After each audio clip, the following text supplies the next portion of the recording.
Welcome to Author Toolset Tuesday with a beautiful quote from Jim Rohn. Learn to hide your need and show your skill.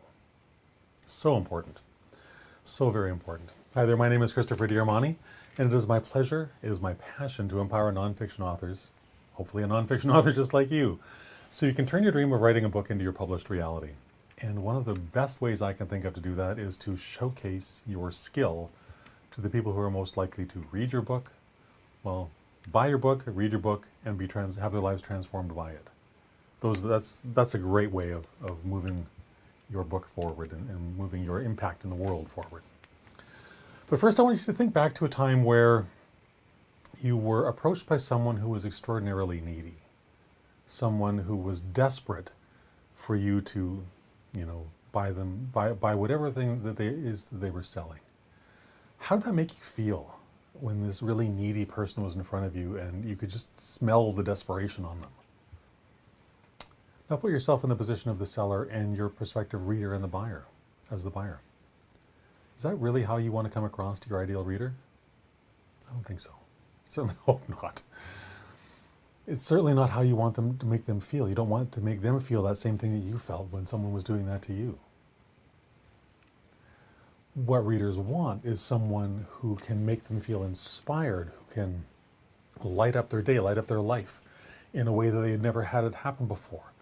Readers are drawn to the authors they perceive are skilled, capable, possess authority.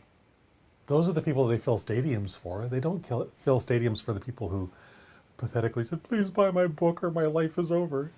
They're going to run as far away from you as they possibly can, and they should. And they should. So while this is particularly relevant to our book marketing efforts, it's also relevant to the rest of our life. It truly is. Every single area of our life. If we're portraying ourselves as competent, authoritative, what's the other word I was looking? Capable. If we're presenting ourselves in those ways, we're going to draw people to us. It's going to be really, really simple. So let's talk about social media in that context. How should you be presenting yourself on social media, wherever it might be, whether you think putting it on your personal page, no one's going to care because it's not your business page? Yeah, not so much. How do you interact with people on your social media accounts? Your family, your friends, the people you care about most, and the total strangers who are coming across you perhaps for the very first time. How do they see what you're presenting on social media? In this day and age, can be a really terrifying thing, because often we have very short tempers and say things we don't really mean, and then we leave it out there for the whole world to see. It's insane. So what I strive to do, and what I would implore you to do, is to share content that demonstrates your authority, your capacity, your capability, your expertise, and share stuff that shows off your expertise in every single area where you have it, like in every area of your life. Be that example for others that our world desperately needs right now. Desperately needs right now. Because when you do things like that, it doesn't matter what you're talking about. When it comes time for the person who's seen you behaving this way over time, when there will come a point where they will actually desire the thing that you offer, and they will want to get it from you because they've seen other people out there who don't behave with the same integrity that you do. So this is really, really important stuff. It doesn't matter what you're doing, what you do for a living, what you sell, where your life comes from, whether you're writing a book or not. All this stuff is so critically important, especially in the age that we're living in, where integrity seems to be a completely lost art. Share content that builds up your integrity, builds up your reputation, your authority, so that you can you have a personal brand. We all have one. Make your personal brand one you can be very, very proud of. Very proud of. That's something to strive for. It truly is. And while you're writing your book, I want you to learn and practice this skill every single day, because this is the thing that's going to pay off huge for you down the road. Because while you're doing it as you're writing your book, guess what happens once your book is ready and finished and you've published it? You've now had a whole bunch of time practicing sharing content that's valuable, behaving in a way that maintains integrity in your life, that builds that confident, authoritative aura around you, so that people see you with that sort of halo glow or whatever you want to call it, where they just like, that's just the person for me. That's the effect you want to leave on people. Whenever they come across your path, the last thing you want for them is to see some post you kicked out there in spite and anger and then just never ever deleted. The internet never forgets, right? So focus on being of as much service as you can to your audience before, during, and after you write your book, whether they buy it or not. Because the more you serve them and the deeper levels you serve them at, there will come the day where they will realize, oh my goodness, I actually need what this guy's selling. I actually need this book from this amazing woman who I can't believe that I didn't buy her book before. That's the thing that will happen. So grab a pen, and here's the thing I want you to do. I want you to grab a pen, grab a piece of paper, notebook ideally. I have my trusty notebook that I like taking everywhere with me because I never know when some great idea is going to come up, and I want to be able to make sure I save it. Because this thing, I might think that I'll be able to save everything, every great thought that comes through.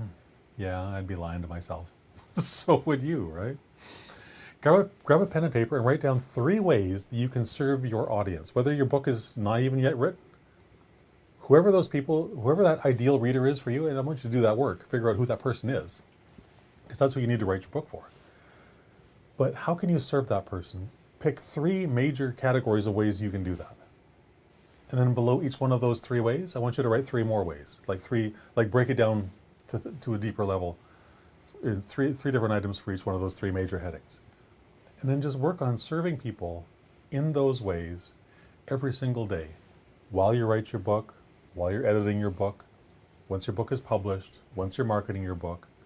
Do all of those things all of the time, and you will have amazing success. That much is guaranteed, because how can you fail? You're being of service.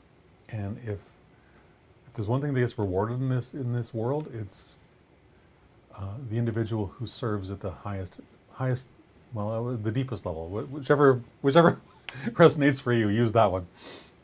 That's the person who gets rewarded, financially, and in every other way. So be that person. Be that person. Do it consistently that entire time. Because you'll be, well, let me go back there. Because when you do that consistently over time, as I already said, once your book is out there, it'll just be so much easier for you to do. It really will. Be confident like this young lady looks, right? So I hope that was useful for you today, and please, implement that. Implement it in your life.